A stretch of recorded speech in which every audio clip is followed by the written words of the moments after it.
చూడండి, సాధారణంగా అందరూ కూడా చాలామంది ఒక 90% ప్రజలందరూ కూడా వారు కోరుకుంటున్నది ఏంటంటే చక్కటి ఆరోగ్యం ఉండాలనేది కదండి. మంచి ఆరోగ్యం ఉండాలనుకుంటారు. అది తప్పు కాదు. ఆరోగ్యం ఉండకపోతే మనం ఏమీ చేయలేం. ఎన్నున్నా ఆరోగ్యం లేకపోతే వేస్టే కదండి. మీకు ఎన్ని కోట్లు ఉంటే, ఎంత పేరు ఉంటే ఏంటి ఉపయోగం? మీకు మీ పని మీరు చేసుకోలేని ఒక దశలో ఉంటే వేస్టే కదా. కనుక దేవుడు చెప్తున్నాడు, దాని గురించి కూడా ఈరోజు దేవుడు మనతో మాట్లాడుతున్నాడు. ఒక చిన్న మాట మనం చూసుకొని ముందుకు వెళ్దాం. మరి ఇర్మియా గ్రంథము 33 అధ్యాయంలో, ఇర్మియా గ్రంథము 33:6లో చూస్తే, నేను దానికి ఆరోగ్యమును స్వస్థతను మరలా రప్పించుచున్నాను, వారిని స్వస్థపరచుచున్నాను, వారికి సత్య సమాధానములను సమృద్ధిగా బయలుపరచెదను. హల్లెలూయా. కనుక ఆరోగ్యమే మహాభాగ్యం అని కూడా మనం వింటుంటాం కదా. పెద్దలు చెప్పేది కూడా. ఎందుకంటే ఆరోగ్యం అనేది ఒక భాగ్యం లాంటిది. దాన్ని జాగ్రత్తగా మనం కాపాడుకుంటే అది నిన్ను కాపాడుతుంది.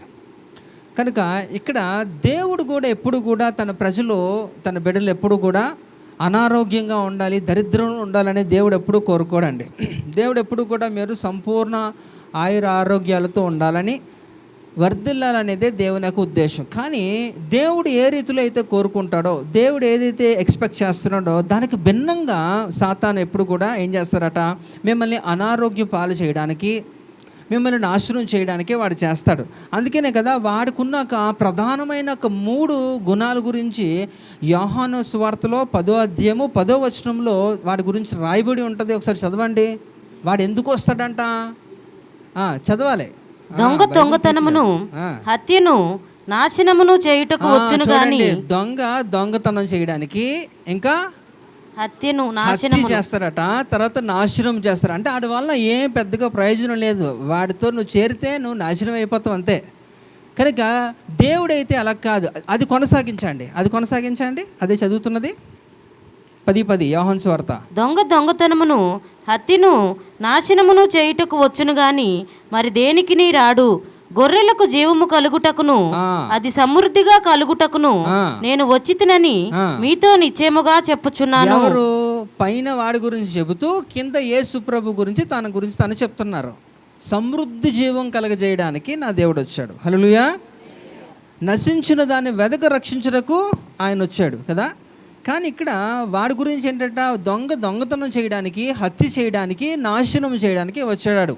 కానీ నా దేవుడు నీకు సమృద్ధి జీవం ఇవ్వడానికి వచ్చాడు, నిన్ను జీవింపు చేయడానికి వచ్చాడు, నువ్వు సౌఖ్యంగా ఉండాలనేది ఆయన ఉద్దేశం. కాబట్టి మీరు తెలుసుకోవాలి, ఎప్పుడు కూడా దేవుడు దైవత్వం అంటున్నప్పుడు దానికి భిన్నంగా ఉన్నవి ఖచ్చితంగా అవి ఉంటూనే ఉంటాయి. అయితే ఇక్కడ ఇర్మియా గ్రంథంలో ఈ యొక్క ప్రవక్త అయినాక ఈ వ్యక్తి చెప్తున్నాడు ఏంటట, మనం చదువుకుంటే, నేను దానికి ఆరోగ్యమును స్వస్థతను మరలా రప్పించుచున్నాను, వారిని స్వస్థపరచుచున్నాను, వారికి సత్య సమాధానములను సమృద్ధిగా బయలుపరిచెదను. ఇవే కదండి మనుషులు కోరుకుంటున్నది. ఇక్కడ ఉన్న వాళ్ళు ఎవరు కోరుకోరా? ఇవి సమృద్ధి, సమాధానము, ఇంకా ఆరోగ్యం, ఇవే కదా అందరూ కూడా సాధారణంగా కోరుకుంటున్నది. మీరు కోల్పోతున్నవి కూడా అదే కదండి. చాలామందికి అన్నీ ఉంటాయి కానీ సమాధానం ఉండదు. ఇంట్లో ఎప్పుడూ కూడా ఏదో ఒక గోల. సమాజంలో వారికి ఒక సమాధానం దొరకదు, సంఘంలో సమాధానం దొరకదు. ఎందుకంటే వారు కోల్పోతున్నారు, దాన్ని సరైన రీతిలో వారు కాపాడుకోలేకపోతున్నారు కాబట్టి. అయితే నా దేవుడు ఈరోజు మీ అందరికీ ఒక వాగ్దానం చేస్తున్నాడు ఏంటట, మీరు కోల్పోయిన దాన్ని మరలా రప్పిస్తారట. హల్లెలూయా. కాబట్టి అందరూ కోరుకోదగినది, అందరూ కూడా ఆశించేది నా దేవుని దగ్గర ఉంది. కనుక మీరు ఆశించేది నా దేవుడు ఖచ్చితంగా ఇస్తాడు. అయితే దానికి కొన్ని కొలమానాలు ఉంటాయి, కొన్ని పరిమితులు ఉంటాయి, కొన్ని రూల్స్ ఉంటాయి. అవి కానీ మనం పాటించగలిగితే ఖచ్చితంగా మీరు ఏదైతే కోరుకుంటున్నారో అది మీదవుతుంది. హల్లెలూయా. కనుక దేవుడు చెప్తున్నాడు, నా దేవుడు ఎప్పుడు కూడా మీరు వర్ధిల్లాలని, మీరు ఎప్పుడు సంతోషంతో, సమాధానాలతో, సమృద్ధి జీవం కలిగి జీవించాలనేది దేవుని యొక్క ఉద్దేశము. అయితే ఇక్కడ పాపం అనేది మనల్ని బలహీనపరుస్తుంది, ఇంకా ఆరోగ్యాన్ని కూడా కోల్పోయేటట్టు చేస్తుంది. అందుకని చూడండి, మనం ఎప్పుడు కూడా మొదటి ఆదివారం బలారాధనకి మనం సమీపిస్తున్నప్పుడు మనం సిద్ధపాటు కలిగి మనం ఎప్పుడు కూడా ధ్యానించే వాక్య భాగాల్లో 1 కొరింథీ పత్రిక 11వ అధ్యాయం 23 నుంచి 32 వరకు మనం మాట్లాడుకుంటాం కదా. అందులో కొరింథీ సంఘం వారు ఏ రీతిలో అశ్రద్ధగా, నిర్లక్ష్యంగా, వారు వివేచించకుండా తీసుకున్నప్పుడు వారి యొక్క పరిస్థితి ఏ రీతిలో అయింది 3 దశలుగా మనం వింటుంటాం కదా. మొదటిగా ఏమైపోయారట? బలహీనులు అయిపోయారట. తర్వాత రోగగ్రస్తులు అయిపోయారట. తర్వాత నిద్రించారట కదండి. ఈ 3 దశలు. మరి ఈ యొక్క 3 దశలకి కారణం ఏంటి? పాపమే కదండి. అందుకే రోమపత్రిక 6వ అధ్యాయము 23వ వచనంలో ఏంటట? పాపం వలన వచ్చే జీతము మరణమే. కనుక అది ఖచ్చితంగా నిన్ను బలహీనపరిచి నిన్ను నాశనము చేయడానికే అది చూస్తుంది. కనుక దాని నుంచి మనం తప్పించుకోవాలంటే మనకి యేసు ప్రభు ఒక్కటే మార్గం. హల్లెలూయా. అందుకని యోహాను సువార్త 14వ అధ్యాయం 6వ వచనంలో ఆయన గురించి చెప్తా ఉంటారు, నేనే మార్గము, సత్యము, జీవము, నా ద్వారా తప్ప ఎవరు తండ్రి యొద్దకు చేరలేడని. కనుక మీరు దేవుని దగ్గరికి వెళ్ళాలంటే ఖచ్చితంగా ఆయన ద్వారానే, ఆయనతోనే మనం వెళ్ళాలి తప్ప నీ యొక్క సొంతంగా నిర్ణయాలు ఏవి కూడా పనికిరావు. అయితే ఈరోజు ఇక్కడ మరలా రప్పిస్తాడంట. ఏంటట? ఆరోగ్యాన్ని, స్వస్థతనిస్తాను అంటున్నాడు దేవుడు. దాని గురించి అయితే అందరికీ కూడా ఆరోగ్యం కావాలి. ఎవరన్నా సరే మీరు అనుకుంటున్నారా నేను 365 రోజులు కూడా మంచం మీద ఉండాలని అలా ఆలోచన ఉంటుంది ఎవరికన్నా? ఎవరికి కూడా అలా ఉండదు. నేను బ్రతికినంత వరకు కూడా ఆరోగ్యంగా ఉండాలి, నా పని నేను చేసుకోవాలి, చనిపోయే ముందు కూడా నేను ఎవరికి ఇబ్బంది కలిగించకూడదు అని అందరూ కూడా అనుకుంటారు. కానీ కొంతమంది జీవితాలు చూస్తే నిజంగా కొన్ని సంవత్సరాల తరబడి కూడా వారు మంచాల మీద ఉండి పని చేయించుకున్నాక పరిస్థితి కూడా చాలామందిని చూశాను నేను. చాలా దయనీయంగా ఉంటుంది ఆ పరిస్థితి. కనుక అలాంటి పరిస్థితి దేవుడిని వెంబడిస్తున్న, దేవుని యొక్క విధానంలో ఉంటున్న వారికి ఎన్నడూ కూడా దేవుడు ఇవ్వడం. హల్లెలూయా. కనుక మీరు కూడా అలాంటి క్షేమకరమైన, ఆరోగ్యవంతమైన ఒక మంచి యొక్క పరిస్థితి కోరుకుంటారు, అది మీరు పొందుకుంటారనే నేను కూడా భావిస్తున్నాను. అయితే ఈరోజు చక్కటి ఆరోగ్యం కొరకు మనం చేయాల్సినవి కొన్ని కూడా మనం ప్రయత్నం చేద్దాం. అయితే ఇప్పుడు ఆరోగ్యం గురించి మనం మాట్లాడదాం కదా. ఆరోగ్యం అందరూ కూడా కోరుకోదగినది, పొందుకోదగినది, ఆశించేది. కనుక మొట్టమొదటిగా ఇక్కడ దేవుడు కూడా చెబుతున్న ఒక వాక్యాన్ని కూడా మనం చూస్తే 3వ యోహానులో చూడండి 1వ అధ్యాయము 2వ వచనం చూస్తే, ప్రియుడా, నీ ఆత్మ వర్ధిల్లుచున్న ప్రకారము నీవు అన్ని విషయములలోనూ వర్ధిల్లుచు సౌఖ్యముగా ఉండవలెనని ప్రార్థించుచున్నాను. హల్లెలూయా. ఇక్కడ ఏంటట? దేవుడు చెబుతున్నాడు మన గురించి. దేవుడు ఎలాంటి ఉద్దేశం కలుగున్నాడు చూడండి ఇక్కడ. ప్రియుడా, నీ ఆత్మ వర్ధిల్లుచున్న ప్రకారము నీవు అన్ని విషయముల్లో, అనండి అన్ని విషయంలో అంటే ఈవెన్ ఇక శారీరక ఆరోగ్య విషయంలో కూడా దేవుడు మీ దగ్గర నుంచి కోరుకుంటుంది ఏంటంటే మీరు ఎలా ఉండాలంట? మీరు వర్ధిల్లుచు సౌఖ్యముగా ఉండాలంట. అన్ని విషయాల్లో మీరు వర్ధిల్లాలంట. అంటే నేను ఒక ప్రత్యేకంగా ఒకటని చెప్పక్కర్లేదు. అంటే దేవుడు ఏది కోరుకున్నా అదంతా కూడా మీకు ఎలా ఉండాలంట? అది మీకు లాభదాయకంగా ఉండాలి. తద్వారా దేవుణ్ణి అనుసరిస్తూ దేవుని యొక్క పిల్లలకి ఎలాంటి కొదువు ఉండదు అనే ఒక చక్కటి సాక్ష్యం మనం పొందుకునే రీతిలో కూడా ఉండాలి. అందుకనే కదా దేవుడు కీర్తనకారుడి ద్వారా రాయించినది ఒక కీర్తనలో మనం ఆల్రెడీ ధ్యానించాం. ఏంటంటే సింహపు పిల్లలైనా సరే ఆకలిగా ఉంటారు, కానీ ఆయన బిడ్డలు, ఆయన ఆశ్రయించే వారికి ఏ ఒక కొదువు లేదు. హల్లెలూయా. కనుక ఖచ్చితంగా దేవుడు అందరికీ కూడా సౌఖ్యమును ఇవ్వాలనుకుంటున్నాడు. అన్ని విషయంలో మీరు ఏం చేయాలట? మీరు వర్ధిల్లాలి అనేది దేవుని యొక్క ప్రధాన ఒక లక్ష్యము, ఉద్దేశము. అయితే ఇప్పుడు నా ప్రశ్న, దేవుని ఉద్దేశం అది, మీ యొక్క ఆశ కూడా అదే, కానీ ఈ రోజుల్లో అందరికీ ఆరోగ్యం ఉంటుందా అనేది ఒక ప్రశ్న. ఇప్పుడు ఇక్కడ ఉన్న వారిలో రోగగ్రస్తులు ఎంతమంది ఉన్నారండి? నాకు ఒక పలానా పర్లేదు, ఏముందమ్మా, తప్పేముంది అది. ఇప్పుడు మీకు ఏదైనా సమస్య ఉంటే మీరు చేయొచ్చు. లేదంటే మీకు తెలీదు నేను చాలా బలవంతుని, చాలా ఆరోగ్యవంతుని అంటే చాలా సంతోషం ఇంకా. కనుక ఎవరికన్నా సరే ఏదో ఒక బలహీనత, ఆరోగ్య సమస్యలు ఉంటాయి. అయితే దేవుడు కోరుకుంటుంది అంటే అన్ని విషయంలో మీరు వర్ధిల్లాలి అంటున్నాడు దేవుడు. మీరు సౌఖ్యముగా ఉండాలని దేవుడు కోరుకుంటున్నాడు. మీరు ఆశిస్తున్నారు, తప్పులేదు. కానీ అది సంపూర్ణంగా మన జీవితంలో ఎందుకు నెరవేరట్లేదంటే దానికి కొన్ని యొక్క కారణాలు ఉన్నాయి. అది ఈరోజు మనం తెలుసుకోవాలి. ఒకవేళ చూడండి, ఇప్పుడు మన రాష్ట్రాల్లో ఎన్నైతే హాస్పిటల్స్ ఉన్నాయో, హాస్పిటల్స్ నిండా జనాలు ఉంటారు, అన్ని వయసు వర్గాల వారు ఉంటారు, చిన్నపిల్లల దగ్గర నుంచి వృద్ధుల వరకు కూడా అందరూ కూడా మరి ఏదో ఒక సమస్యతో కొన్ని లక్షల రూపాయలు ఖర్చు పెడుతూ వారు ఎదురు చూస్తూ ఉంటారు, వారు బాగా అయిపోవాలని. అంతే కదండి. ఎంతో ఆరోగ్యం కాపాడుకోవడానికి అన్నీ కూడా చూస్తూ ఉంటారు. అందుకే నేను స్టార్టింగ్లోనే చెప్పాను, ఎన్ని ఉన్నప్పటికీ కూడా నీకు ఆరోగ్యం లేకపోతే, నీకు ఎంత ఆస్తులు ఉన్నప్పటికీ కూడా ఆరోగ్యం లేకపోతే వృధా కదండి. ఏం చేస్తారు మీరు? ఏమీ చేయలేరు. కనుక ఆరోగ్యం చాలా అవసరము.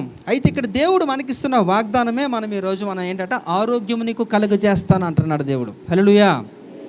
నమ్మిన వారందరూ కూడా. కనుక ఆరోగ్యాన్ని మనం పొందుకోవాలంటే, ఆయన ఇచ్చిన వాగ్దానం మన జీవితంలో స్వతంత్రించుకోవాలంటే ఖచ్చితంగా మనం చేయాల్సినవి కొన్ని ఉన్నాయి. అయితే దానికంటే ముందుగా కూడా ఏ రీతిలో, ఎలాంటి వాటిలో దేవుడు మనకి ఆరోగ్యాన్ని కలుగజేస్తారంటే, ఒక ప్రధానమైన 3 విషయాల్లో దేవుడు మనకి ఏం చేస్తారట? ఆరోగ్యాన్ని కలుగజేస్తారట. అదేంటంటే చూడండి, మొట్టమొదటిది ఏంటది? అక్కడ శారీరక ఆరోగ్యం. మొట్టమొదటిది శారీరక ఆరోగ్యం, రెండోది మానసిక ఆరోగ్యం, మూడోది ఆత్మీయ ఆరోగ్యం. అంటే ఈ యొక్క 3 కూడా ఎవరికైతే సంపూర్ణంగా ఉంటాయో వారు సంపూర్ణంగా వారు జీవిస్తారు. దేవుడు అంటున్నాడు కదా, అన్ని విషయాల్లో మీరు వర్ధిల్లుచు సౌఖ్యముగా ఉండాలన్నది అప్పుడే మీ జీవితంలో ఫలించుకు వస్తుంది. కొంతమంది శారీరకంగా చాలా దృఢంగా ఉంటారు, చాలా బాగుంటారు, కానీ వారి యొక్క మానసిక స్థితి ఎప్పుడు బాగోదు, ఎప్పుడు ఏదో ప్రాబ్లమే, ఎప్పుడు వారు రోగగ్రస్తులుగానే ఉంటారు.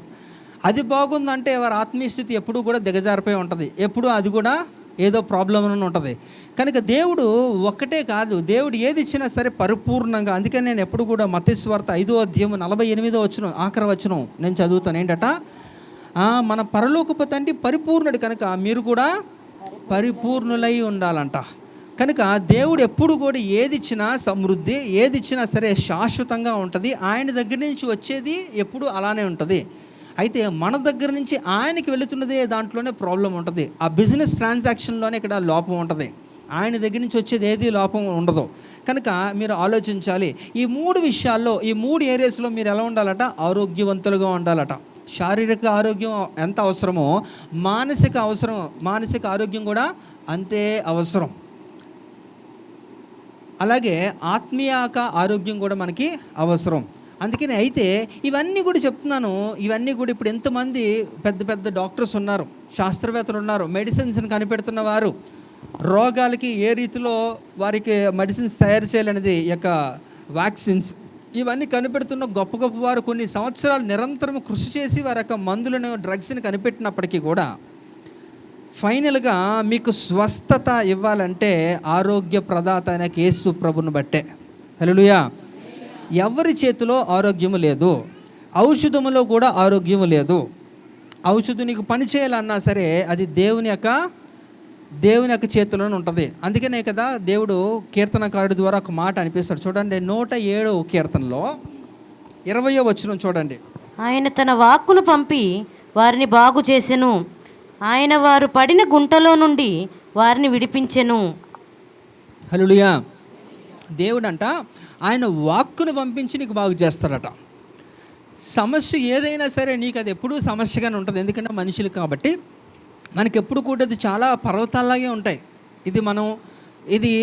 దీన్ని దాటి వెళ్ళగలమా అనిపిస్తుంది, కానీ వాస్తవంగా అది దేవుడికి ఎప్పుడు కూడా సమస్యగా అనిపించదు. అసలు సమస్య అంటేనే దేవునికి తెలియదు, అలా ఉంటుంది అనమాట. అంటే పరిష్కరించువాడు దానికి ఏదైనప్పటికీ కూడా. నేను ఆరోగ్యం గురించే మనం మాట్లాడుకుంటున్నాం, కానీ చనిపోయిన వారినే దేవుడు బ్రతికించాడు కదా. నెక్స్ట్ లెవెల్ ఇంకేముందండి? ఆరోగ్యం బాగా క్షీణించిపోతే నెక్స్ట్ దశ ఏంటి? మరణమే కదా. అలాంటిది మరణాన్నే ఆయన జయించిన వాడు కదా, మరణపు ముళ్ళుని విరిచాడు కదా. అలాంటి యొక్క గొప్ప దేవుడు మనకుంటున్నప్పుడు ఆయనే అంటున్నాడు, నేను ఆరోగ్య ప్రదాతగా నేను నిన్ను మరలా రప్పిస్తాను, స్వస్థత ఇస్తాను అని ఎంత చక్కటి వాగ్దానాలు చేస్తున్నప్పుడు కూడా మీరు నమ్మకపోతే ఎలా? అయితే ఈరోజు ఈ యొక్క 3 విషయాల్లో కూడా మనకి దేవుడు సంపూర్ణంగా మనకి ఏం చేస్తారట? మనల్ని స్వస్థపరచు దేవుడు. హల్లెలూయా. అందుకే ఆయన యెహోవా రాఫాగా పిలువబడుతున్నాడు. కనుక ఈరోజు మనకి ఆరోగ్యం అందరికీ కావాలంటే, మనము చేయవలసినది కొన్ని విషయాలు త్వరగా మనం చూసుకోవడానికి ప్రయత్నించేద్దాం. మొట్టమొదటిగా మనకి ఎవరికైతే ఆరోగ్యం కావాలో వారికి ఉండవలసిన గొప్ప లక్షణం ఏంటంటే వారు దేవుని యొక్క భయము కావాలట, దేవుని యొక్క భయం ఉండాలట. అంటే దైవ భయము మనము కలిగి ఉండాలట. మనకి ఆరోగ్యం రావాలంటే మనము ఆయన యందు ఏం చేయాలట? భయం భక్తులతో ఉండాలి. అందుకనే దేవుడు మొట్టమొదటిగా చెబుతూ చూడండి, సామెతల గ్రంథం 3వ అధ్యాయము 7-8 వచనాల్లో చూస్తే, సామెతల గ్రంథం 3వ అధ్యాయము 7-8 వచనాల్లో, నేను జ్ఞానిని కదా అని నువ్వు అనుకొనవద్దు, యెహోవా యందు భయభక్తులు కలిగి చెడుతనమును విడిచిపెట్టుము, అప్పుడు నీ దేహమునకు ఆరోగ్యమును నీ ఎముకలకు సత్తువయు కలుగును. హల్లెలూయా. చూడండి ఇక్కడ అందుకనే దేవుడు చెప్తున్నాడు, చూడండి, నేను జ్ఞానిని కదా అని అనుకోవద్దు, యెహోవా యందు భయభక్తులు కలిగి చెడుతనము విడిచిపెట్టుము, అప్పుడు నీ దేహమునకు ఆరోగ్యము నీ ఎముకలకు సత్తువ కలుగును. అంటే ఇక్కడ మీరు ఆలోచించండి, ఎముకల గురించి రాస్తున్నప్పుడు అసలు ఎముక గురించి ఎందుకు రాయాలి? ఎందుకంటే శరీరం అంతట్లో కూడా, శరీర నిర్మాణంలో అతి ప్రాముఖ్యమైనది, దృఢమైనది ఏంటంటే స్కెలిటల్ సిస్టమే, ఈ యొక్క అస్థిపంజర వ్యవస్థ. దేవుడు కూడా ఈ యొక్క ఎముకలను అన్నిటిని చేసి ఆ తర్వాత దాని మీద ఏం చేశారట? ఈ ఫ్లెష్ని పెట్టాడు, ఈ యొక్క మాంసాన్ని, దానికి కావాల్సినవన్నీ కూడా అవి పెట్టాడు. కనుక మీరు ఆలోచించండి, ఎముకలకు సత్తువ. ఇప్పుడు మీరు నుంచోవాలంటే ఈ లోపల ఏముండాలి? ఆ ఎముక దృఢంగా ఉండాలి. ఈ రోజుల్లో అవన్నీ కూడా లోపాలే. చాలామంది చూస్తే బోన్ డెన్సిటీ ఉండదు, కాల్షియం లోపం, అందువల్ల ఎముకలు టక్కుమని ఇరిగిపోతూ ఉంటాయి. సో దేవుడు ఏం చేస్తాడట? ఆయన ఇచ్చిన ఒక వాగ్దానం ఏంటట? అప్పుడు నీ దేహమునకు ఆరోగ్యం. ఎప్పుడు ఇది రావాలంటే, నీ దేహానికి ఆరోగ్యము, నీ ఎముకలకు సత్తువ రావాలంటే ఆ పైన చేయాల్సిన పని చేయాలట. మనం ఏం చేయాలట? మొట్టమొదటిగా నేను జ్ఞానాన్ని అనుకోవద్దు, యెహోవా యందు భయభక్తులు కలిగి చెడుతనమును విడిచిపెట్టాలట.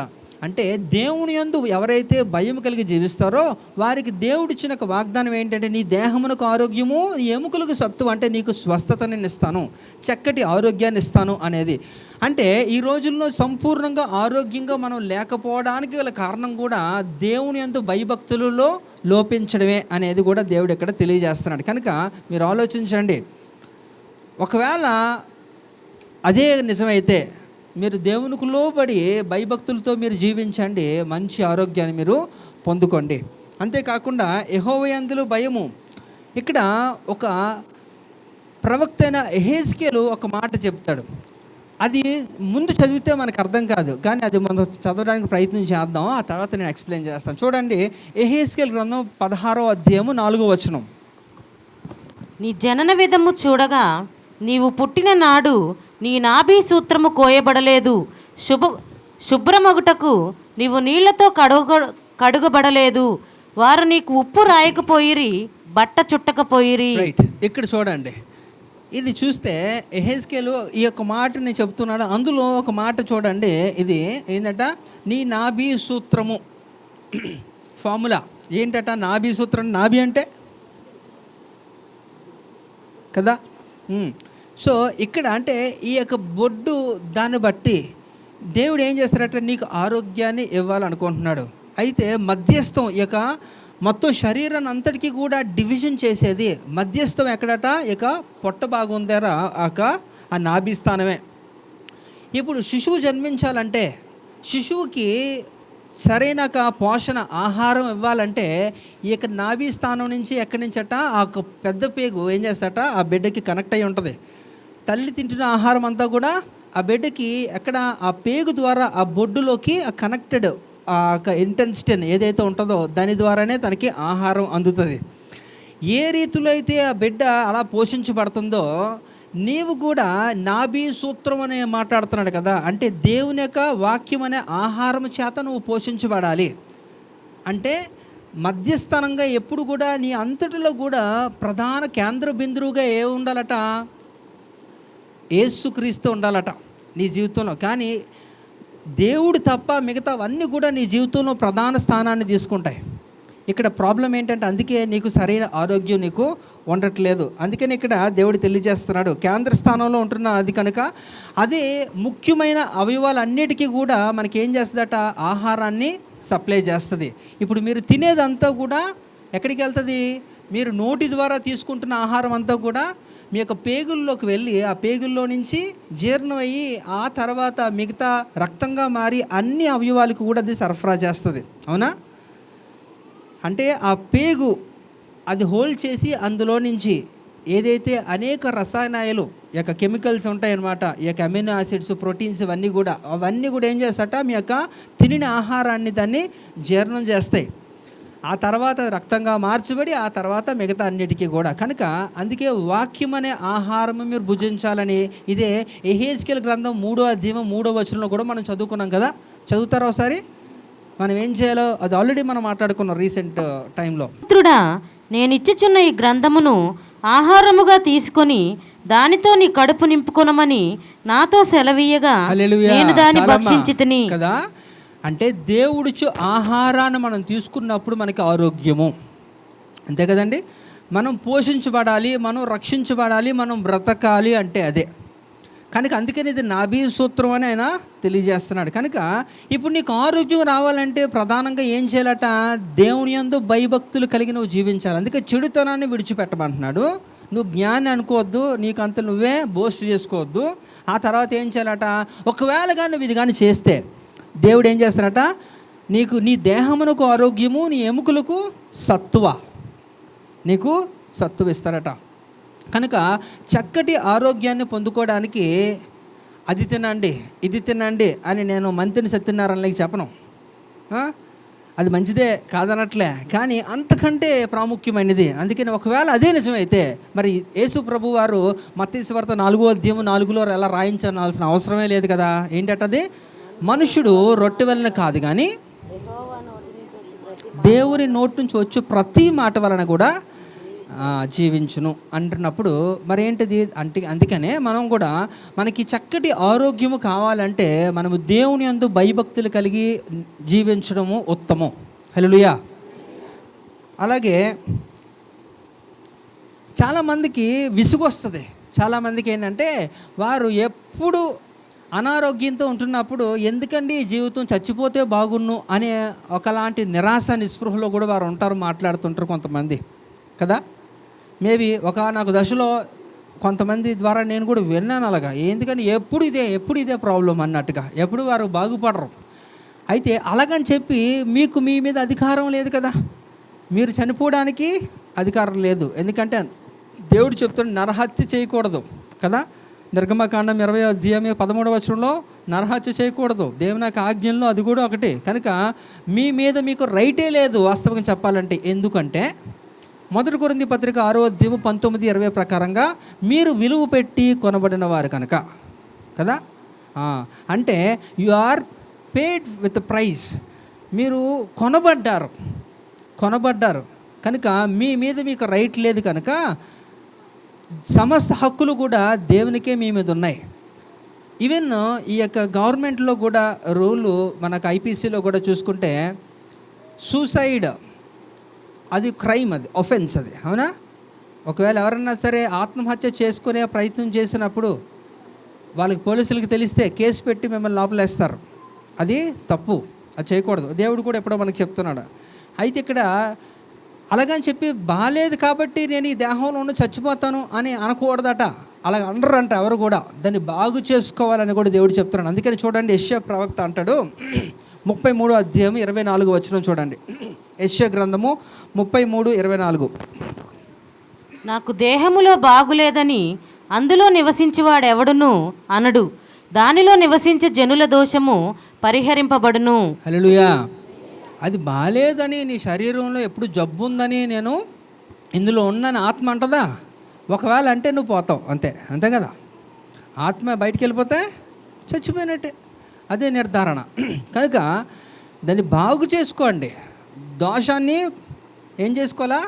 బాగు చేసుకోండి. హల్లెలూయా. మొట్టమొదటి యొక్క కారణం ఏంటట?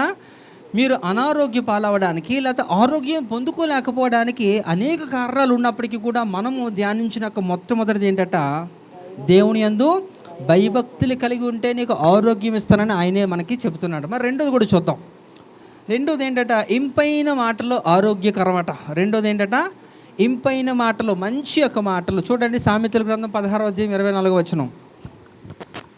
ఇంపైన మాటలు తేనె పట్టు వంటివి, అవి ప్రాణమునకు మధురమైనవి, ఎముకలకు ఆరోగ్యకరమైనవి. సో ఈ విషయాల్లో కూడా చాలామంది అయితే ఈ లోకంలో ఎవరు ఇంపైన మాటలండి, ఒక యేసు ప్రభు తప్ప ఎవరి మాటలు ఇంపుగా ఉండవు కనుకనే అపోస్తలుడు పౌలు గారు ఆ సంఘాలకి చెప్తూ ఉంటాడనమాట, మీ మాట ఎలా ఉండాలట, ఉప్పు వేసినట్టుగా కదా, రుచికి తగినట్టు, అంతే, ఎంత అవసరమో అంత. అందుకే సొలొమోను కూడా అంటాడనమాట, విస్తారమైన మాటల్లో దోషం ఉండక మానదు, కనుక మితంగా మాట్లాడండి, ప్రయోజనకరంగా ఉండండి, అంతేగాని లొల్ల వాగుతూ ఉంటారు కొంతమంది, ఇర్రిలవెంట్గా మాట్లాడుతూ ఉంటారు, గాసిప్స్ క్వీన్స్ ఉంటారు చాలామంది కదా. వాళ్ళ జీవితంలో ఏమైపోతుంది, వీళ్ళ జీవితంలో ఏమైపోతుంది, వాళ్ళ జీవితం గురించి గాలికి వదిలేస్తారు అంతే. వాళ్ళది ఎప్పుడు రోడ్డు మీదే ఉంటుంది, కానీ అందరి జీవితాల్లో వేలెట్టాలి, ఏదో తెలుసుకోవాలి నాకు ఆతృత, కోరిక, దానివల్ల నష్టమే కదా. అయితే ఇక్కడ కూడా దేవుడు తెలియజేస్తున్నది ఏంటంటే, ఇంపైన మాటల వల్ల ఏమొస్తుందట, ఆరోగ్యం వస్తుందట. దేవుడు చెప్తున్నాడు, చక్కటి మాటలు మాట్లాడండి, వారి యొక్క మనసుకి నెమ్మది కలిగించే రీతిలో మీరు మాట్లాడండి. దేవుడు మాట్లాడుతున్నప్పుడట, దేవుడు 3.5 సంవత్సరాలు ఈ భూమి మీద పరిచయం చేస్తున్నప్పుడు ఎక్కడ చేసినా సరే జన సమూహాలు అలా తండోపతండాలకు వచ్చేస్తూ ఉండేవారట.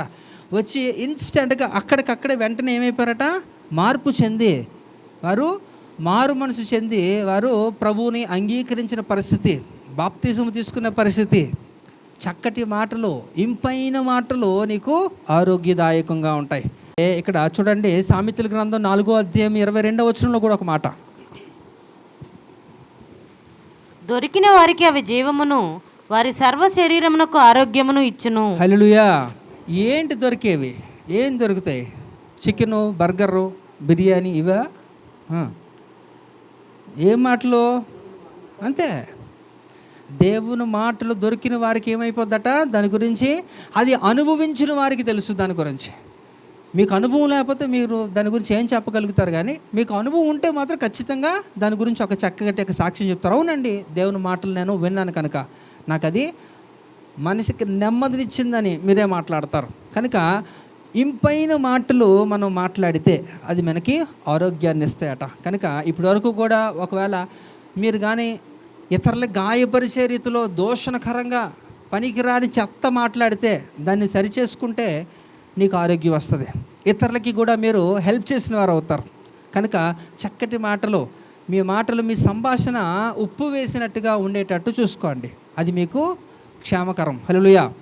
మరి 3వ చూస్తే ఏంటట, సంతోషము గల మనస్సు ఏం చేస్తుందట, ఆరోగ్యమునిచ్చునట. చూడండి, అది సంతోషకరమైన మనస్సు ఆరోగ్యమునిచ్చును.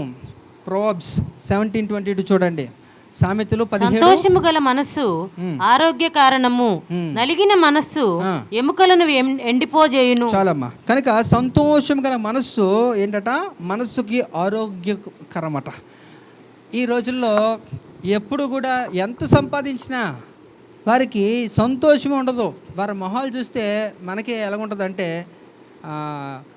గుడ్డు తీసుకొని కొడితే ఆమ్లెట్ అయ్యి వచ్చేస్తుంది వెనక్కి, అలా ఉంటుంది అనమాట. వాళ్ళు ఎందుకు అంత బాధ, అంత భయంకరంగా ఉంటే వాళ్ళ ఫేసులు చూడలేము. కనుక సంతోషంగా ఉండడానికి ప్రయత్నించండి, సంతోషమే సగం బలం అంటారు, అందుకే, అవునా? కనుక ఇవి కొన్ని లోకానుసారంగా జనరల్గా మాట్లాడేవి అయినప్పటికీ కూడా అది ప్రాక్టికల్గా మన లైఫ్లో అప్లై చేస్తే కూడా దేవుని యొక్క మాటలు దానికి సపోర్ట్ చేస్తున్నాయి అంటే అది ఎప్పుడు కూడా మంచిదే, గుర్తుపెట్టుకోండి. నేను ఎప్పుడు కూడా మీకు చెప్తాను, యాకోబు పత్రిక 4లో మనం చూస్తాం కదా, 4:4 ఏంటట, ఈ లోక స్నేహము దేవునితో వైరము కదా. అలాంటిది లోకము కూడా దాన్ని ఆమోదిస్తున్నప్పుడు దేవుడే దాన్ని ఆమోదిస్తే ఖచ్చితంగా దాన్ని మనం తీసుకోవాల్సిందే, మంచిదే. అందుకనే సంతోషం సగం బలం అంటున్నప్పుడు సంతోషకరంగా ఉంటే అది నీకు కొంచెం ఆరోగ్యమే. అందుకనే ఆరోగ్యంగా ఉండాలంటే సంతోషంగా మీరు ఉండండి అని కూడా దేవుడు తెలియజేస్తున్నాడు. చూడండి, ఇక్కడ యోబు అనే ఒక భక్తుడు ఉన్నాడు. యోబు గ్రంథం ఎంతమంది చదివారంటే 42 అధ్యాయాలు. ఒకవేళ ఆ గ్రంథం చదివితే మీకు అర్థమవుతుంది ఆయనకున్న సమస్యలు, ఎన్ని సమస్యలు, అనేక సమస్యలు. అయితే అంత సమస్యల్లో కూడా ఆయన సంతోషంగానే ఉన్నాడు, చాలా మటుకు సంతోషంగా ఉన్నాడు. ఎవరిని దూషించలే, దేవుణ్ణి దూషించలేదు, కానీ తన్ను తానే మాత్రమే నిందించుకున్నాడు. అవునా? నేను ఎందుకు, నాకు తల్లి గర్భంలో నేను పడ్డాను, నేను పిండంగా ఉండకపోతే బాగుండు కదా, అని తన్ను తాను అనుకున్నాడు, కానీ ఎవరిని దూషించలేదు. తనకున్న ముగ్గురు స్నేహితులు ఉన్నారు, తన భార్యని దూషించలేదు, స్నేహితుల్ని ఎవరిని దేవుని కూడా ఏమనలేదు ఆయన. ఇంకా ఇన్ఫ్యాక్ట్ తన భార్య 2వ అధ్యాయము 9వ వచనంలో వచ్చి అంటది, ఏమంటదట, చదువుతారా? చదవండి. అతని భార్య వచ్చి, నీవు ఇంకను యథార్థతను వదలకయుందువా, దేవుని దూషించి మరణము కమ్మనెను. ఇంకా తన భార్య అయితే ఏం చేస్తుందట, ఇంకా నీ యథార్థత ఎందుకురా, వేస్ట్, ఇంత జరిగిన తర్వాత అన్నీ సర్వం కోల్పోయావు కదా నువ్వు, ఎందుకు అని చెప్పి తన భార్య వచ్చి ఇలాంటి పనికి మాలిన సలహా చెప్తుంది. కనుక ఈ రోజుల్లో కూడా యోబు లాంటి యొక్క గొప్ప నీతిమంతుడికి అలాంటి పనికిరాని భార్యలు కూడా చాలామంది ఉంటారు కదా. కనుక దేవుడు చెప్తున్నాడు, ఇది మంచిది కాదు, ఎందుకంటే సంతోషంగా ఉండండి దేవుడు చెప్తున్నాడు. అందుకనే సామెతల గ్రంథం 15వ అధ్యాయంలో కూడా 13వ వచనంలో కూడా ఒక మాట చూద్దాం. సంతోష హృదయము ముఖమునకు తేటనిచ్చును, మనోదుఃఖము వలన ఆత్మ నలిగిపోవును. హల్లెలూయా. కాబట్టి మీరు సంతోషంగా ఉంటే ఏ బ్యూటీ పార్లర్కి వెళ్ళక్కర్లేదు. హల్లెలూయా, అవునా? అయితే beauty parlour it is not only for women, even for men also. అంటే ఒక స్త్రీలకు మాత్రమే సంబంధించి కాదు బాబు, పురుషులు కూడా వెళ్తారు. పురుషులకి కూడా సెలూన్స్ ఉన్నాయి, స్పాస్ ఉన్నాయి, చాలా ఉన్నాయి. కనుక అక్కడికి వెళ్ళి మెరుగులు దిద్దుకొని మీ ముఖాన్ని ఒక తేజస్సు కలిగించి ఒక షైన్ బ్రైట్ లాగా మీరు చూపించిన అవసరం లేదు.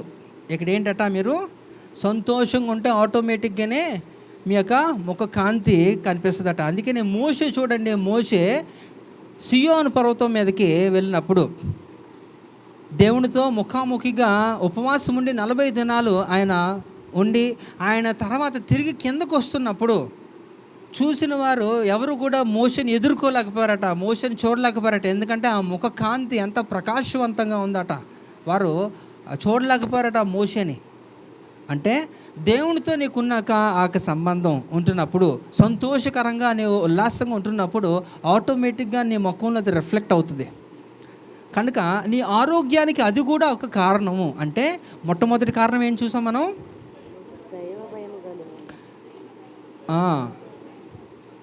దేవుని యందు భయభక్తులు కలిగి ఉంటున్నప్పుడు నీకు ఆరోగ్యం ఉంటుంది. రెండోది, ఇంపైన మాటలు ఉంటున్నప్పుడు, చక్కటి మాటలు కానీ నువ్వు ప్రస్తావించే మంచి సంభాషణ నడిపితే అది నీకు ఆరోగ్యం ఉంటుంది. అలాగే మూడోది, సంతోషకరమైన మనస్సు. కనుక కొంతమంది ఉంటారు, ఉన్న వాళ్ళని నేను ఎప్పుడు ఏమంటలేదు, అలా నేను పాయింట్అవుటే చేయను. నేను ఏదైనా పాయింట్అవుట్ చేస్తానంటే లేని వాళ్ళకి, ఆ లేని వారు ఎవరో వాళ్ళకే తెలుసు. కనుక నువ్వు అని ఫలానా అనేది అని చెప్పట్లే కదా. కనుక మీరు ఆలోచించండి, సంతోషంగా ఉండడానికి ప్రయత్నించండి, మంచి ఆరోగ్యాన్ని పొందుకోండి. చక్కటి సంభాషణ చేయండి, మంచి ఆరోగ్యాన్ని పొందుకోండి. దేవుని యందు భయభక్తులు కలిగి ఉండండి, మంచి ఆరోగ్యాన్ని పొందుకోండి. అలాగే 4వది కూడా మనం చూస్తే, మనం ఏం చేయాలట, జ్ఞానుల మాటలు మనము వినాలట. జ్ఞానుల మాటలు వింటే వారికి ఆరోగ్యం అట. చదవండి అమ్మా, సామెతల గ్రంథం 12వ అధ్యాయము 18వ వచనం. కత్తిపోటు వంటి మాటలు పలుకువారు కలరు, జ్ఞానుల నాలుక ఆరోగ్యదాయకము. హల్లెలూయా. జ్ఞానులు మాట ఆరోగ్యదాయకము. కనుక జ్ఞానులు వారికి వివేచన ఉంటుంది. అయితే జ్ఞానం ఒక్కటే సరిపోదు, జ్ఞానం ఉంటే సరిపోదు, ఆ జ్ఞానాన్ని స్థిరపరిచేది వివేచన అని మీకు చెప్పాను చాలాసార్లు. అది సామెతల గ్రంథం 24వ అధ్యాయం 3-4 వచనాలు ఉంటుంది, చూసుకోండి. కనుక మనల్ని అంటే జ్ఞానం ఉంటుంది, కానీ దాన్ని నడిపించేది వివేచన, డిసర్న్మెంట్ అంటారు అన్నమాట. అది సరైన రీతిలో లేకపోతే నీకు ఎలా నడుచుకోవాలో సరిగ్గా తెలియదు. అయితే వారి మాటల్లో ఏముంటుందన్నా, ఆరోగ్యకరము, ఆరోగ్యదాయకంగా వారు మాట్లాడతారు. అంటే అది నీకు మేలు జరుగుతుంది. అందుకని దేవుడు తెలియజేస్తున్నాడు ఇక్కడ. కనుక దైవభక్తి కలిగి దైవ జ్ఞానంతో నడిపించబడుతున్న సేవకుల మాటలకు నువ్వు లోబడినప్పుడు నీకు అది ఆరోగ్యదాయకము. ఉదాహరణకి ఇక్కడ ఎలీషా అనే ఒక ప్రవక్త ఉన్నాడు కదా, తెలుసు కదా.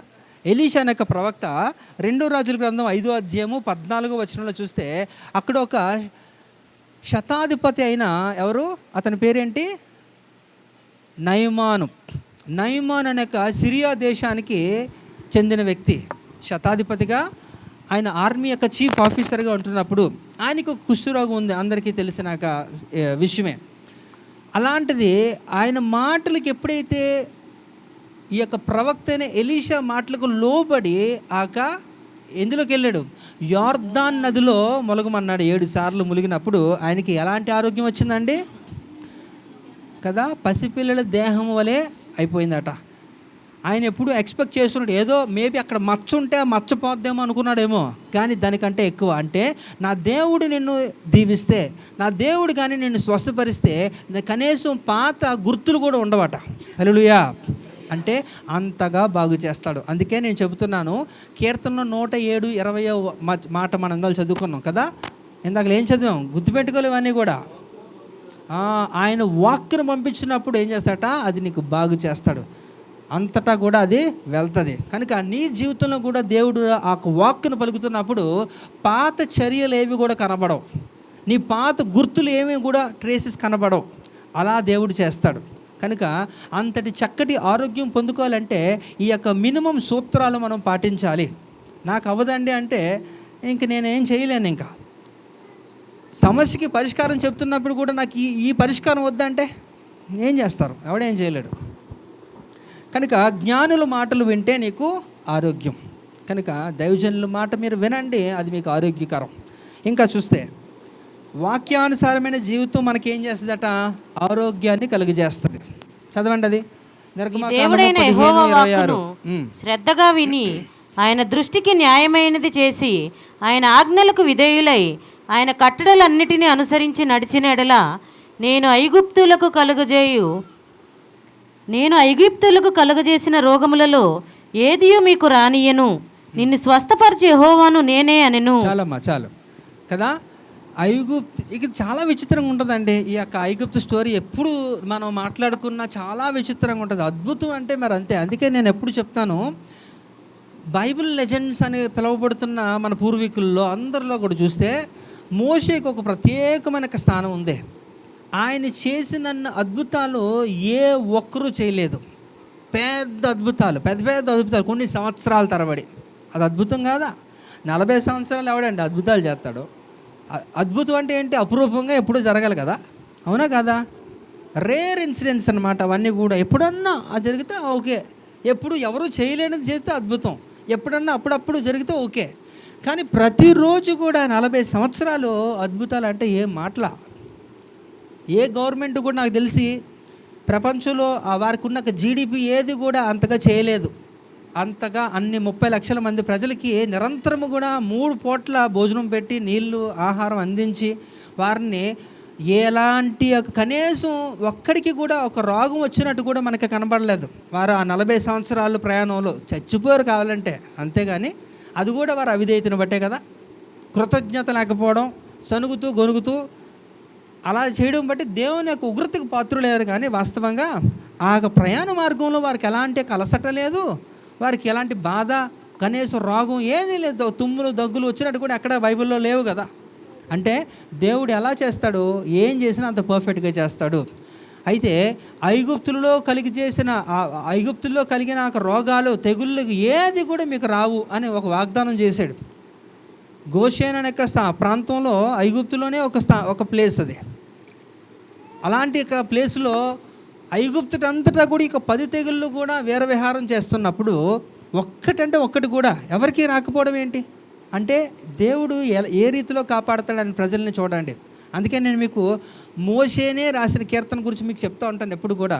కీర్తనలు 91:14 అతడు నిన్ను ప్రేమించుచున్నాడు కనుక నేను అతన్ని తప్పించేదను. చాలు కదా. ఎవరైతే దేవుణ్ణి ప్రేమిస్తారో వారిని తప్పిస్తారట. అంతేకాదు, ప్రేమించిన వారికి దేవుడు వాగ్దానం ఏం చేస్తాడో చూడండి. చాలా నాకు నచ్చిన ఇష్టమైన ఒక వాక్యం ఏంటంటే రోమపత్రిక 8:28 చూడండి. అంత గొప్ప వాగ్దానం అది. ప్రేమించి వారికి అనగా ఆయన సంకల్పము చొప్పున పిలువబడిన వారికి మేలు కలుగుటకై సమస్తమును సమకూడి జరుగుచున్నవని ఎరుగుదుము. సమస్తము అనండి, సమకూడి జరుగుచున్నవి. ఏంటి సమస్తం అంటే? అందులో నీ ఆరోగ్యం కూడా ఉంది. హల్లెలూయా. లేదా అన్నీ కూడా ఎవరికి అది చిన్న క్లాజ్ పెడతాడు ఏది చేసినా సరే. అందుకనే మనము దేవుని వాగ్దానాల్లో షరతులు కూడా ఉంటాయనేది గ్రహించాలి కదా. ద్వితీయోపదేశకాండం 28:2 ఏంటంట? నీ దేవుడైన యెహోవా మాట విని ఎడల ఎడల అండర్లైన్ చేసుకోని, అప్పుడు ఏమవుద్దట, ఈ దీవెనలన్నీ నీ మీదకి వచ్చును, నీకు ప్రాప్తించును. వినకపోతే రానట్టే. ఇక్కడ ప్రేమించకపోతే ఆయన అనాది సంకల్పంలో భాగమైనప్పటికీ నీకు అది దక్కవవి కదా. సమస్తము సమకూడి జరగవు. అందుకనే దేవుని వాక్యాన్ని జాగ్రత్తగా పరిశీలించాలి దాన్ని. అందుకని ఇక్కడ నేను చెబుతానంట, ఆయన వాక్యానుసారంగా ఎవరైతే జీవిస్తారో వారికి కదా ఆరోగ్యం. అంటే వింటారు కానీ దాని ప్రకారంగా జీవించలేనందున మీరు అనారోగ్యం పాలైపోతున్నారు. అంటే మీకు ఆరోగ్యం రాకపోవడానికి కారణం ఏంటంట, వాక్యానుసారమైన జీవితము జీవించకపోవడమే అనేది ప్రధానం. అది హల్లెలూయా. కనుక వినటి వలన విశ్వాసమే బాగానే ఉంది, కానీ క్రియలు లేని విశ్వాసం మృతం కదా. రోమపత్రిక 10:17 ఏం చెప్తున్నారు అక్కడ, వినటి వలన విశ్వాసమే, కానీ ఎవరి గురించి, అది క్రీస్తుని గురించి. అక్కడ అంత క్లియర్గా చెప్పిన తర్వాత కూడా విశ్వాసానికి వినుకొని విశ్వాసాన్ని టన్నుల కొద్దీ ఇంట్లో పెట్టుకుంటే దానికి క్రియ కానీ జతపరచకపోతే అదంతా వేస్ట్ కదా. కనుక ఇక్కడ వాక్యానుసారమైన జీవితం మీరు జీవించకపోతే మీకు ఆరోగ్యం రాదు, అది కూడా మీరు తెలుసుకోవాలి. సో ఈ రోజుల్లో ఇప్పుడు వరకు ఎన్ని 5 ఇంకోటి కూడా చూద్దాం. సో ప్రార్థన మనకి ఏం చేస్తాట, మంచి ఆరోగ్యం కలుగజేస్తాట. మంచి ప్రార్థన చూడండి, ఇక్కడ 2వ రాజుల గ్రంథం 20వ అధ్యాయము 5వ వచనంలో చూస్తే చదవమ్మా. నీవు తిరిగి నా ప్రజలకు అధిపతి అయిన హిజ్కియా యొద్దకు పోయి అతనితో ఇట్లనుము, నీ పితరుడైన దావీదునకు దేవుడగు యెహోవా నీకు సెలవిచ్చినదేమనగా, నీవు కన్నీళ్లు విడిచుట చూచితిని, నీ ప్రార్థన నేను అంగీకరించి ఉన్నాను, నేను నిన్ను బాగు చేసేదను, 3వ దినమున నీవు యెహోవా మందిరమునకు ఎక్కిపోవుదువు. రైట్, ఇది కూడా మనకు తెలిసిన విషయమే కదండి. మరి యొక్క హిజ్కియా అనే ఒక రాజు ఇశ్రాయేల్ దేశాన్ని పాలిస్తున్న క్రమంలో ఆయనకి ఒక మరణకరమైన ఒక రోగం వచ్చింది, ఒక రాచపుండట. అంటే ఇట్స్ క్యాన్సర్. రాచపుండ అంటే క్యాన్సర్. సో దానికి నేను అనుకుంటాను, రాజు అయి ఉంటున్నప్పుడు ఏదన్నా ఒక రోగం వచ్చినప్పుడు రాజు దగ్గర ఎంతోమంది వైద్యులు ఉంటారు కదా, డబ్బు ఉంటుంది, అధికారం ఉంటుంది, హోదా అన్నీ ఉంటాయి. కనుక ఎలాంటిదైనా సరే వారు తగ్గించుకోగలరు.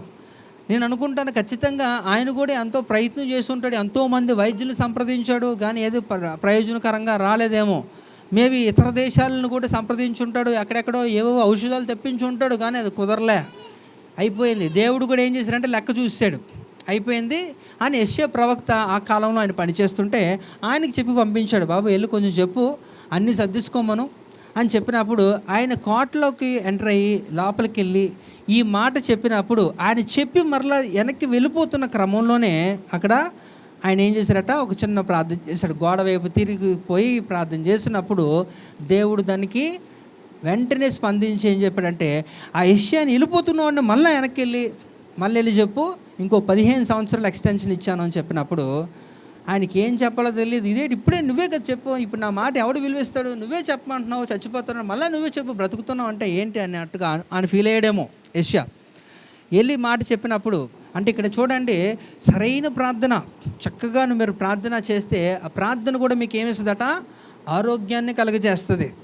కాబట్టి ఈ రోజుల్లో యథార్థమైన ప్రార్థన ఎంతమంది చేస్తారో మీరు ఆలోచించండి. నిజంగా ఆయన హృదయం కదిలిపోయే రీతిలో, దేవుడి యొక్క కనికరాన్ని పొందుకునే రీతిలో ఆయన ప్రార్థన చేశాడు. కనుక ఆయనకు లెక్క సరిపోయింది, వాస్తవంగా అయిపోయింది, ఇంకా చాలే ఇంక నువ్వు బ్రతికింది అనేసి అనుకున్న వాడిని కూడా దేవుడు మరలా ఎక్స్టెన్షన్ ఇచ్చాడు. కనుక మంచిగా చక్కటి యథార్థమైన ఒక ప్రార్థన నువ్వు కానీ చేయగలిగితే అది కూడా నీకు ఆరోగ్యాన్ని ఇస్తుందని కూడా దేవుడు మరొకసారి మనకి ఇక్కడ తెలియజేస్తున్నాడు. హల్లెలూయా.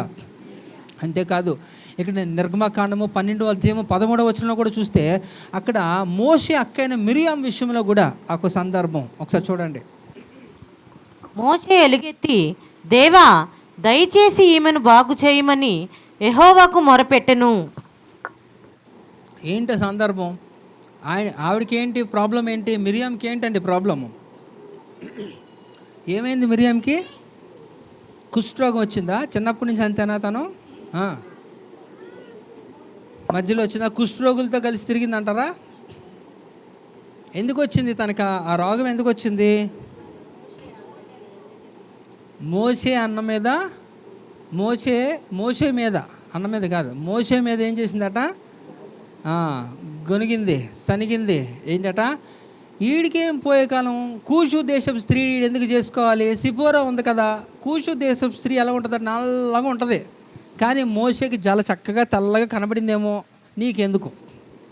నీకెందుకు సంబంధం లేదు కదా. ఈ రోజుల్లో ప్రాబ్లంలో పడడానికి కారణం ఏంటంటే, నీకు సంబంధం లేని విషయాలన్నింటిలో కాళ్ళు చేతులు పెడితే ఇదే ప్రాబ్లం అనమాట. ఇక్కడ దేవుడు ఏమనలేదు, దేవుడు బాగున్నాడు. మోషేకి చూడు, అపోస్తుల కార్యాల్లో మీరు చదువుకుంటే మోషే సకల విద్యలో ప్రావీణ్యుడు కదా. సకల విద్యలో ప్రావీణ్యుడు అన్నప్పుడు మోషే పిచ్చోడు కాదు కదా. ఒకవేళ ఏమైనా నిర్ణయం తీసుకుంటే అది లాభదాయకంగా క్రీస్తుకు పనికొచ్చేదిగా ఉండడానికి తీసుకుంటాడు. కూషు దేశపు స్త్రీని చేసుకున్నాడు అనేసి అంటే తను కూడా ఆఫ్రికా ఖండానికి చెందింది, అంటే ఐగుప్తుకు దగ్గరలోనే ఎక్కడో ఉంటున్న ఒక స్థలానికి చెందిన ఒక స్త్రీని చేసుకున్నాడంటే మేబీ ఇన్ ఫ్యూచర్లో ప్రాబ్లమ్స్ రాకుండా ఉండడం కొరకు ఆయన ఏదైనా ఒక ఆలోచించి చేసుకున్నాడేమో, అది మనకు తెలియదు పూర్తి స్థాయిలో. కానీ ఒకవేళ అది తప్పు అయి ఉంటే దేవుడే దాన్ని ముందుగానే ఏదో ఒక అడ్డుకట్ట వేసేవాడు కదా. దేవుడు అలౌ చేస్తున్నప్పుడు నీకేంటి ప్రాబ్లము? ఈ రోజుల్లో దేవుడు బాగుంటాడు, మీదే ప్రాబ్లము. మీకెందుకు ఎంత పనికిరాని విషయాలు కదా. కనుక ఇలా చేస్తున్నప్పుడు వాళ్ళిద్దరూ ఎవరు, అహరోను మిరియాము ఇద్దరు కూడా బయట సనుగుతూ గొనుగుతూ మాట్లాడుతున్నప్పుడు అది గుడారం లోపల ఉంటున్న మోషే విన్నాడు. విని బాధపడ్డాడు, కానీ ఏమనలే. ఆ మోషే బాధపడినప్పుడు మోషేని చూసి దేవుడు ఏం చేశారట, మోషే నువ్వు సైలెంట్గా ఉండు, నేను మాట్లాడతాను, ఆ ఇద్దరిని కూడా అర్జెంటుగా పిలిపించు, ఒక మీటింగ్ అరేంజ్ చేస్తానని చెప్పి వాళ్ళిద్దరిని కూడా పిలిపించి లెఫ్ట్ రైట్ ఇచ్చి రాత్రి ఏం చేశారంటే, ఇది నీకు తగును అని చెప్పి దేవుడు ఏం చేశారట, మిరియాం మీద ఒక కుష్ఠరోగాన్ని రప్పించాడు. ఆఖరికి మళ్ళీ కుష్ఠరోగాన్ని పోగొట్టడానికి కూడా మళ్ళీ మోషేనే అవసరం పడ్డాడు. మళ్ళీ మోషే ప్రార్థన చేస్తే కానీ తన కుష్టి పోలేదు, అది కూడా మళ్ళీ వెంటనే పోలేదు. ఎందుకంటే దేవుని ఉగ్రత ఎంత కోపపడ్డాడంటే ఒక వారం దినాలు దాని అది అలాగే ఉన్నాయి అని చెప్పి ఆ వారం దినాలు కూడా దానికి అట్లా ఉంచి వెలుపటే ఉంచి బయట ఉంచిన తర్వాత ఆ తర్వాత మళ్ళీ లోపలికి వచ్చింది. కనుక ఇక్కడ చక్కటి యథార్థమైన ఒక ప్రార్థన ఏం చేస్తాడు, నీకు ఆరోగ్యం. హల్లెలూయా. అంతేకాదు ఇంకా చూడండి, ఆదికాండం 20వ అధ్యాయము 17వ వచనంలో కూడా చూస్తే అక్కడ కూడా అబీమెలెకు అనే ఒక రాజుని అక్కడ వాళ్ళ స్టోరీ చూద్దాం, చదువు. అబ్రహాము దేవుని ప్రార్థింపగా దేవుడు అబీమెలెకును అతని భార్యను అతని దాసీలను బాగు చేసెను, వారు పిల్లలు కనిరి. ఏంటండి ఇది? ఈ స్టోరీ ఏంటి? సందర్భం ఏంటి? అబీమెలెకు ఎవరు? రాజు. ఏ దేశానికి? ఏ దేశానికి రాజు అండి? చెప్పాలి. ఐగుప్తు దేశానికి రాజు. అప్పుడు అసలు అబ్రహాము శారా తన పనివారు ఐగుప్తుకి ఎందుకు వెళ్ళాల్సి వచ్చింది? విజిటా? సరదాగా అలాగా? కరువు వచ్చింది కదా. కానాన్లో కరువు వచ్చినప్పుడు ఐగుప్తే ప్రధానమైనది, సంపూర్ణమైన సమృద్ధి కలిగిన దేశంగా ఐగుప్తు ఉంటున్నప్పుడు ఐగుప్తుని ఏలుతున్న రాజు అబీమెలెకు ఆ కాలంలో. సో అక్కడికి వెళ్ళినప్పుడు శారా చక్కగా ఉంది, చాలా అందమైనది, సుందరమైనది. కనుక తను చూసి శారాని తీసుకోవాలని ఒక ఆలోచనతో తను తీసుకొని వెళ్ళిపోతాడు. ఆ సందర్భం అంతా చదువుకోండి మీరు తర్వాత. అక్కడ దేవుడు ఏం చేశారంటే రాత్రి అందు ఒక స్వప్నమందు ఆయనకి దర్శించి మాట్లాడి, జాగ్రత్తరా, నా సేవకుడు కనుక తన మీద చేస్తే నీ పని అయిపోద్ది అని చెప్పి ఒక వార్నింగ్ ఇచ్చాడు. ఎంత వార్నింగ్తో ఆపలేదట, వారి యొక్క జనాంగాన్ని అంతటికి కూడా గర్భాలు మూసేశాడు. వాళ్ళందరూ కూడా ఏమైపోయారట, ఎవరు కూడా ఏమి చేయలేని పరిస్థితి అన్నమాట. అంటే సంతానోత్పత్తి ఇక మీదట వారికి ఉండదు.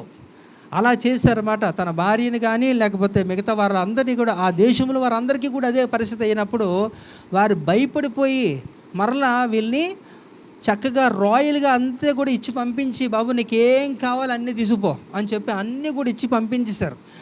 ఆ టైంలో మరలా అబ్రహామే వారి గురించి మళ్ళీ ప్రార్థన చేయాల్సి వచ్చింది. అప్పుడు ప్రార్థన చేస్తే మరలా దేవుడు ఆ గర్భాలని తెరిచాడు. ఆ తర్వాత వారి పరిస్థితి బాగుంది. హల్లెలూయా. అంటే ఇక్కడ ఒక చక్కటి యథార్థమైన ఒక ప్రార్థనకి ఎంతో శక్తి ఉంది. ప్రార్థన గురించి విస్తారమైన ప్రసంగాలు మనం విని ఉంటాం. కనుక అలాంటి ప్రార్థన ఏమిస్తుందట? మీకు ఆరోగ్యం ఇస్తుంది. హల్లెలూయా. కనుక 6 చెప్పండి ఏంటది? దేవుని యందు విశ్వాసము ఉంచినప్పుడు మనకి ఆరోగ్యం వస్తుందట. ఎవరైతే దేవుని యందు విశ్వాసం ఉంచుతారో వారికి దేవుడు ఆరోగ్యాన్ని ఇస్తాడు. సో ఆ సందర్భంలో కూడా మరి మత్తయి సువార్త 9:22 చూద్దాం ఒకసారి. యేసు వెనుకకు తిరిగి ఆమెను చూచి, కుమారి, ధైర్యముగా ఉండుము, నీ విశ్వాసము నిన్ను బాగుపరిచెనని చెప్పగా ఆ గడియ నుండి ఆ స్త్రీ బాగుపడెను. హల్లెలూయా. ఎవరండి ఆ సందర్భం ఏంటి? ఎవరు ఆవిడ? ఆ స్త్రీ 12 సంవత్సరాలు కూడా, ఆ 12 సంవత్సరాలు కూడా తను ఎంతో ఇబ్బంది పడింది, చాలా ఇబ్బంది పడింది. తన దగ్గర ఉన్న ఆస్తి అంతా కూడా ఈ యొక్క ట్రీట్మెంట్ కొరకు వెచ్చించింది. ఇవన్నీ కూడా చరిత్రలో దాని గురించి చాలా విషయాలు రాయబడ్డాయి ఆ స్త్రీ గురించి. అవన్నీ కూడా యవనస్తుల కూడికలు ఇవన్నీ కూడా మేము ఎప్పుడో చెప్పాం. అయితే ఎంతో ప్రయత్నం చేసింది, అయితే ఆ కాలంలో గొప్ప ప్రసిద్ధి కలిగిన ఒక వైద్యుడైన ఒక లూకా కూడా ఉన్నాడు. లూకా అప్పటికే పిహెచ్డి చేసిన, ఎండి, ఎఫ్ఆర్సి చేశాడనమాట. ఇప్పుడు కాలంలో చూసుకుంటే అంటే అంత గొప్ప వైద్యుడు, అలాగే చరిత్రకారుడు కూడా. అలాంటి లూకా ఉంటున్న కాలంలోనే తను కూడా ఉంది. ఖచ్చితంగా నేను అనుకుంటాను తను కూడా లూకాని సంప్రదించే ఉంటుంది. సంప్రదించినప్పటికీ కూడా లూకా కూడా చేతులు ఎత్తేసిన పరిస్థితి, తను కూడా ఏమీ చేయలేకపోయాడు. కానీ ఆ నోట ఈ నోట వింటుంది. గొప్ప సాక్ష్యం విన్నది యేసుప్రభు గురించి. యేసుప్రభు చనిపోయిన వారిని కూడా బ్రతికించారని ఒక గొప్ప సాక్ష్యం విన్నది, చూడలేదు. కానీ తను మనసులో ఒక గొప్ప విశ్వాసాన్ని బలపరుచుకుంది. ఆయన్ని నేను కలిస్తే, ఆయన ముట్టుకుంటే చాలు నాకు స్వస్థత వస్తుందని. అంటే అంత గొప్ప విశ్వాసము తనలో ఉంది. కనుక ఆ జన సమూహాలు వచ్చి అలా వెళ్ళిపోయి పడిపోతున్నారు యేసుప్రభు మీద. అప్పుడు ఎక్కడి నుంచో చివరిగా ఏదైనా పర్వాలేదు, ఈరోజు ఖచ్చితంగా నేను స్వస్థత పొందుకొని నేను వెళ్ళాలి అని అనుకుంది. ఆ రోజు యేసుప్రభు వస్త్రపు చెంగును ముడితే చాలు అనుకుంది. ఏదో ఒక రీతిలో చేసి కష్టపడి మొత్తానికి ముట్టింది. 12 సంవత్సరాల కష్టం అంతా కూడా తీరిపోయింది. హల్లెలూయా. కనుక తనకున్న ఒక గొప్ప విశ్వాసం. అయితే ఇక్కడ అదే చెప్తున్నాడు, దేవుని యందు విశ్వాసం ఉంటున్న వారికి దేవుడు ఇచ్చేది ఆరోగ్యం. ఒక గుడ్డివాడిని కూడా దేవుడు ముట్టి స్వస్థపరుస్తున్నప్పుడు కూడా ఆయన పలికిన ఒక మాట కూడా చూడండి. ఇదే మత్తయి సువార్త 9:29 చూడండి. వారు నమ్ముచున్నాను ప్రభువా అని ఆయనతో చెప్పిరి. అప్పుడు ఆయన వారి కన్నులు ముట్టి, మీ నమ్మిక చొప్పున మీకు కలుగునుగాక అని చెప్పినంతలో వారి కన్నులు తెరవబడెను. హల్లెలూయా. కనుక దేవుడు బాగు చేయలేడంటే బాగు చేయగలడు, చేశాడు చాలామందికి. కానీ అక్కడ ఎందుకు ఈ ప్రత్యేకమైన ఒక ఫ్రేజ్ వాడాలంటే, నీ యొక్క నమ్మిక చొప్పున నీకు స్వస్థత అని ఎందుకు ఇలా మాట్లాడాడంటే, అక్కడ అవిశ్వాసులు చాలామంది ఉన్నారు. వారిలో చలనం రేపడానికి దేవుడు ఏం చెప్పాడట, ఇదిగో వీరు నమ్మితే వీళ్ళకి ఇది వస్తుంది. ఒకవేళ మీరు కూడా అలాంటి యొక్క పరిస్థితుల్లో ఉంటే, మీరు కూడా if you exercise of faith, మీ యొక్క విశ్వాసాన్ని మీరు కసరత్తు చేసుకొని వృద్ధి చెందుకునేటట్టుగానే మీరు ప్రయత్నం చేయగలిగితే మీరు కూడా ఆ రీతిలో స్వస్థపరచబడతారనే ఒక ఇండైరెక్ట్ స్టేట్మెంట్ యేసుప్రభు వారు ఇచ్చారు. కనుక ఆ మాట వాడారు. కనుక ఆ గుడ్డోడు చూడండి, నేను మళ్ళీ చెప్తున్నాను, ప్రమాదవశాత్తు ఎప్పుడైనా సరే ఎవరికైనా సరే మధ్యలో దృష్టి లోపం వచ్చి క్యాటరాక్ట్ ముదిరిపోయి, లేకపోతే గ్లూకోమా వచ్చింది అనుకోండి, నీటి కాసుల్లాగా వచ్చి తర్వాత ఇంకా షుగర్ హై డయాబెటిక్ అయిపోయి అలా ఉంటున్నప్పుడు రెటీనా ప్రాబ్లం వచ్చి కళ్ళు పోతే అది వేరు సంగతి. కానీ పుట్టడమే గుడ్డిగా పుడితే అది ఎవరు అంత సాధారణంగా అసలు బాగా ఎవరు అలాంటి దాఖలాలు ఏ వైద్యులను కూడా, ఏ డాక్టర్ కూడా గుడ్డోడికి కళ్ళు తెప్పించి ఒక ట్రీట్మెంట్ చేసినట్టు ఒక్క దాఖలాలు లేవు. అంటే అది బాండ్ ఎఫెక్ట్, అది సహజంగా వారికి లోపం, అది సమ్ జెనెటిక్స్ ప్రాబ్లం అవ్వచ్చు, లేకపోతే ఇంకేదో అవయవాలు సరిగ్గా ఏర్పడలేదేమో, దాన్ని ఎవడేం చేయలేడు. ఆ డిఫెక్ట్ని ఎవడు కూడా, ఏ డాక్టర్ కూడా ఈ రోజుకి కూడా నాకు తెలిసి ఎవరు కూడా బాగు చేసినట్టు గుడ్డోల్ని ఎవరు బాగు చేయలేదు. ఈ యొక్క మెడికల్ భాషలో ఎవరు చేయలేరు కూడా. కానీ నా దేవుడు చేశాడు. హల్లెలూయా. గుడ్డు భర్తమైన ఒకరిని చేశాడు, ఈడిని చేశాడు. ఇలాంటి వాళ్ళకి పుట్టుగుడ్డు వారికి వారి ప్రమాదంలో వారికి కోల్పోలేదు, మధ్యలో పోలేదండి, వారికి పుట్టడమే అలా పుట్టారు, లోపంతో పుట్టారు. అలాంటి వారిని దేవుడు బాగు చేశాడు. హల్లెలూయా. అయితే ఈ కేసులో దేవుడు చెప్తుంది ఏంటంటే వాడికి విశ్వాసంలో వాడి యొక్క స్థాయి కొంచెం తక్కువ ఉండొచ్చు నేను అనుకుంటాను. మేబీ ఆ సందర్భంలో వాడిని బలపరచడానికి, వారి చుట్టుపక్కల ఉంటున్న అక్కడ అవిశ్వాసులు ఉంటున్న వారిని బలపరచడానికి దేవుడి యొక్క మాట వాడికి స్వస్థపరిచాడు. అయితే ఇక్కడ నా ప్రశ్న ఏంటంటే, ఇక్కడ దేవుని యందు విశ్వాసం ఉంటే మీకు ఆరోగ్యం. హల్లెలూయా కదా. ఎవరైతే దేవుని యందు విశ్వాసాన్ని కానీ మీరు కానీ వృద్ధి చెందుకునే దాన్ని ఎక్కువ చేసుకోగలిగితే మీకు ఆరోగ్యం వస్తుందని దేవుడు ఒక వాగ్దానం చేస్తున్నాడు. ఇంకొక చిన్న మాట చూసి నేను ముగించేస్తాను. రైట్, యాకోబు పత్రిక 5వ అధ్యాయము 15-16. విశ్వాస సహితమైన ప్రార్థన ఆ రోగిని స్వస్థపరచును, ప్రభు అతని లేపును, అతడు పాపములు చేసిన వాడైతే పాప క్షమాపణ నొందును. హల్లెలూయా. విశ్వాస సహితమైన ఒక ప్రార్థన ఏం చేస్తుందటండి? నాశనం చేస్తుంది. ఏం చేస్తుంది? స్వస్థత, అంతే కదా. కనుక అయితే మీరు అనొచ్చు, అంటే విశ్వాసము ఎంతవరకు స్వస్థత ఇస్తుందండి? ఎలాంటి రోగాలకండి? దగ్గు, తుమ్ములు, కాలు నొప్పి, తలనొప్పి, వీటికేనా ఆ ప్రార్థన పనిచేసేది? చెప్పాలి గట్టిగా. మీకు విశ్వాసం లేదు ఇక్కడ. దేనికని అంటే చనిపోయినా బ్రతికించగలదని చెప్పండి మీ పక్క వాళ్ళకి. అది కదా. ఇక్కడ ఉంటున్న వారిలో కొంతమంది ఐదుకులు ఉన్నారు కదా. ఐదుకులు తెలుసా? ఐదుకులు ఎవరు వాళ్ళు? గట్టి చెప్పు. జాగ్రత్త, మళ్ళీ చెప్తున్నాను. అక్కడ పౌలు, ఇక్కడ సొలొమోను. కుదరకపోవచ్చు, మీ సంగతి మీరే చూసుకోవాలి. కనుక గుర్తుపెట్టుకోండి. సో చనిపోయిన వ్యక్తిని వెంటనే ఆయన మీద పడి ఏం చేశారట? అక్కడ ప్రార్థన చేసి వెంటనే బ్రతికించాడు. అలాగే ఎలీషా కూడా ఒక చిన్న 12 సంవత్సరాల పిల్లోడిని బ్రతికించాడు. లాజరస్ యేసుప్రభు బ్రతికించాడు. పేతురు ఒక అత్తని యేసుప్రభు బ్రతికించాడు. ఇవన్నీ కూడా నేను ఎందుకు చెప్తానంటే విశ్వాసం ఉంటే ఏదన్నా. అందుకే మార్కు సువార్త 9లో ఏముందట? నమ్ముట నీ వల్ల అయితే నమ్మువారికి సమస్తము సాధ్యమే. అయితే ఇది పదాలకే పరిమితి చేయకూడదు. మీకున్న విశ్వాసాన్ని వృద్ధిలోకి తీసుకొని రండి, ఆ స్థాయిని పెంచండి, అద్భుతాన్ని చూడండి, చక్కటి ఆరోగ్యాన్ని పొందుకోండి. హల్లెలూయా. కనుక అందుకే దేవుడు చెప్తున్నాడు, దేవుని యందు విశ్వాసం ఉంటే మీకు ఒక చక్కటి ఆరోగ్యం వస్తుంది.